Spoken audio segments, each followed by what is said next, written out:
Au commencement, Dieu créa le ciel et la terre. La terre était informe et vide. La terre était dans la nuit. Et Dieu a dit que la lumière soit. Et la lumière fut. Dieu a dit que la lumière brille. Et la lumière se mit à briller. Donc au commencement, la parole existait déjà. La parole était avec Dieu. La parole était Dieu. Toute chose a été faite par la parole. Rien n'a été fait sans elle. Toute chose a été créée par la parole de Dieu. Jésus-Christ est la parole de Dieu. Jésus-Christ n'est pas la Bible, mais il est la parole de Dieu. Jésus-Christ n'est pas une option, mais une nécessité. Jésus-Christ n'est pas un chemin, mais le chemin. Il n'y a pas un chemin sans le chemin. Jésus-Christ ne donne pas la vie. Il est lui-même la vie. Jésus-Christ est la lumière du monde. Vis comme tu veux, règne comme tu veux, fais ce que tu veux, dis ce que tu veux, pense comme tu le souhaites. Mais un jour, tu viendras à ses pieds, car c'est lui seul qui a le coup de sifflet final de ta vie. Satan gouverne le monde, mais c'est Jésus-Christ qui tient le monde en ses mains. Satan peut voler l'argent pour te le donner, mais il ne pourra jamais voler un cœur pour te le donner. Seul Jésus-Christ est capable et peut ordonner à quelqu'un que tu n'as jamais vu, afin de faire pour toi ce que les gens qui te connaissent n'ont jamais fait pour toi, bien-aimé. Règne comme tu veux, que les gens veuillent ou pas, tu entendras la voix de Dieu.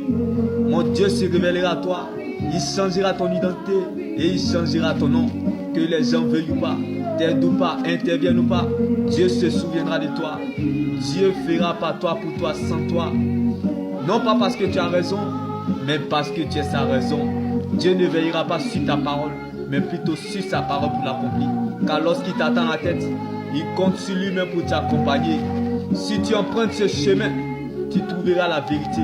Et si tu vas jusqu'au bout de cette vérité, tu rencontreras la vie qui est Jésus-Christ de Nazareth. Passez par la gauche, passez par la droite, vous tomberez sur Jésus-Christ au carrefour. Je ne te parle pas de Jésus boucantier. Je ne te parle pas de Jésus justice serviteur de Dieu. Je ne te parle pas de Jésus de ton quartier. Je ne te parle pas de Jésus Barnabas, le célèbre prisonnier. Je ne te parle pas de Jésus footballeur brésilien. Mais je te parle de Jésus-Christ de Nazareth. Il n'est pas footballeur, mais il a marqué l'humanité. Celui-là même que la lumière de la tombe n'a pas pu stopper. Jésus-Christ, bien-aimé, a vaincu la mort. Vaut mieux croire en celui qui a vaincu la mort que de croire en celui-là qui n'a pas vaincu la mort. Vaut mieux garder sa paix intérieure que de chercher sa raison. Vaut mieux être blessé que de mourir, bien-aimé dans le Seigneur. Il est moins grave de perdre que de se perdre. Tu peux tout perdre sans avoir rien perdu parce que tu demeures dans le véritable Jésus-Christ de Nazareth. Quand tu mourras, on ne dira pas que ton corps repose en paix, mais plutôt que ton âme repose en paix. Alors si tu conserves ta vie, tu la perdras. Mais si tu perds ta vie à cause de Dieu, tu la retrouveras. Quand tu mourras, tu n'emporteras pas de ce que tu as reçu, mais plutôt de ce que tu as donné. Alléluia. Il y a quelque chose que tu peux donner aux autres, quand bien même que tu n'as rien. La chose de Dieu qui est en toi. Certainement, elle te donnera accès à ta liberté. Si la joie vous manque, essayez l'évangélisation. Car les fruits que nous recherchons pour notre liberté dépendent de notre relation avec Dieu. Car c'est de notre relation avec Dieu qu'elle découle tout le reste. La venue d'une église dépend de son intercession. La venue du peuple dépend de son obéissance à Dieu. Bien-aimé, il faut voir certaines personnes vivre, on dirait qu'ils ne vont jamais mourir. Bien-aimé, la vie est un mensonge. Seule la mort nous dit la vérité. La vie est comme l'emballage d'une enveloppe. Pourtant tu le sais, la valeur d'une enveloppe, c'est son contenu. Alors sauve ton âme. Ne laisse personne te priver de ton éternité qui est l'enjeu majeur de ton existence. Reste focalisé sur le Seigneur Jésus-Christ seul. Car la preuve, la valeur et la raison de ton existence, c'est ton salut en Jésus-Christ. Tu n'es pas venu sur la terre pour être ami de quelqu'un, mais plutôt camarade.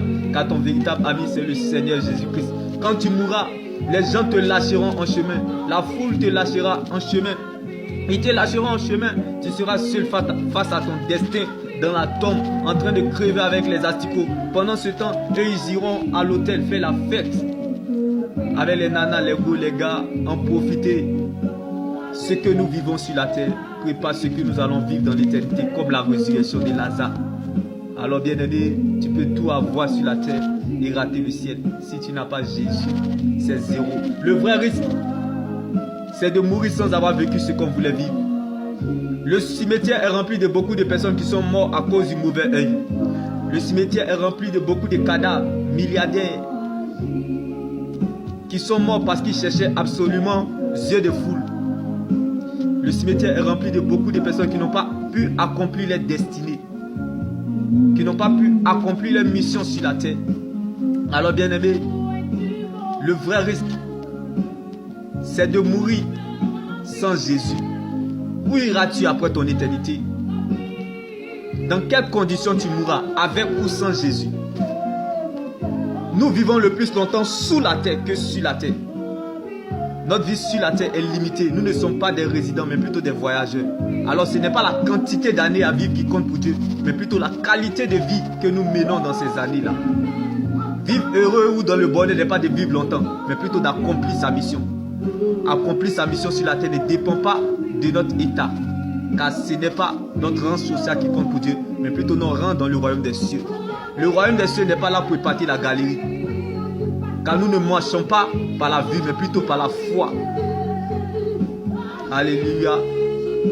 Le royaume des cieux n'est pas la démocratie, mais plutôt la théocratie. Dieu te dit et tu appliques. Bien-aimé dans le Seigneur, on peut être sur le même sol, mais on n'a pas le même sort. On peut être sur le même sol, mais on n'a pas le même propriétaire. Jésus-Christ n'est pas une option, mais une nécessité. On peut être sur le même sol, mais on n'a pas le même prix. Bien-aimé, il n'y a pas de gloire sans brisement. Si vous n'êtes pas brisé sur la terre, c'est que le ciel n'a rien à vous offrir. Nous nous sentons 3 fois saints et nous empêchons les gens de voir la gloire de Dieu. Bien-aimé, la lumière ne se révèle pas dans la lumière se révèle dans les ténèbres. Dieu n'est pas limité par ton péché. Ton péché ne peut pas diminuer Dieu. Si tu es 3 fois saint, ne reste pas ici, quitte la terre, va au ciel, car la terre n'appartient pas aux parfaits, mais plutôt aux imparfaits. C'est pour cela Jésus, la Bible va nous dire que Jésus est venu pour les pécheurs et pour le salut de notre âme. La Bible pouvait nous le dire. Ce n'est pas vous qui m'avez choisi, mais c'est moi qui vous ai choisi afin de vous donner de l'espérance et de l'avenir. Car Dieu n'appelle pas les qualifiés, il qualifie ceux qu'il appelle. Dieu ne choisit pas les appelés, il appelle ceux qu'il a choisis. Dieu nous appelle toujours par ce que nous aimons. Dieu nous attire toujours par ce que nous désirons. Si Dieu te veut, il t'aura, bien-aimé. Même si tu es enveloppé de péchés, même si tu es drogué, même si tu es prostitué, même si tu es tué, mon Dieu me dit qu'il t'a choisi. Dans tes erreurs, dans ton défaut, dans ton péché, dans ton incapacité, dans tes faiblesses, mon Dieu me dit qu'il t'a choisi. Alléluia. Car on ne jette jamais l'or qui est souillé de la boue. Tu vaux plus que de l'or aux yeux de Dieu. Dieu n'a pas peur de mettre sa sainte main dans cette boue, de souiller ses mains pour te prendre parce que tu as dû prier à ses yeux. Bien-aimé, le péché produit la mort spirituelle. Le péché nous rend mendiants aux yeux de Dieu. Le péché est comme la batterie d'un portable qui a 3%. Tu as l'impression d'avancer, mais l'eau chaude peut devenir froide. Ce n'est pas parce que le caïman vit dans l'eau qu'il ne peut pas se noyer. Le portable peut s'éteindre. Le péché nous rend mendiants aux yeux de Dieu. Ferme la bouche de notre témoignage. Le péché paralyse notre marche avec Dieu. Le péché brise notre alliance avec Dieu. Mais ce qui rompt notre alliance avec Dieu, c'est d'adorer d'autres dieux étrangers. Car Samson avait l'onction, mais il a perdu la fidélité de Dieu en chemin parce qu'il a adoré des dieux étrangers. Donc, l'onction, la sagesse sans l'onction est une ruine de l'âme.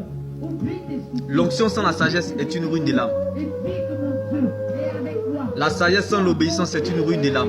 Car Salomon a perdu la fidélité de Dieu en chemin à cause de sa désobéissance à Dieu.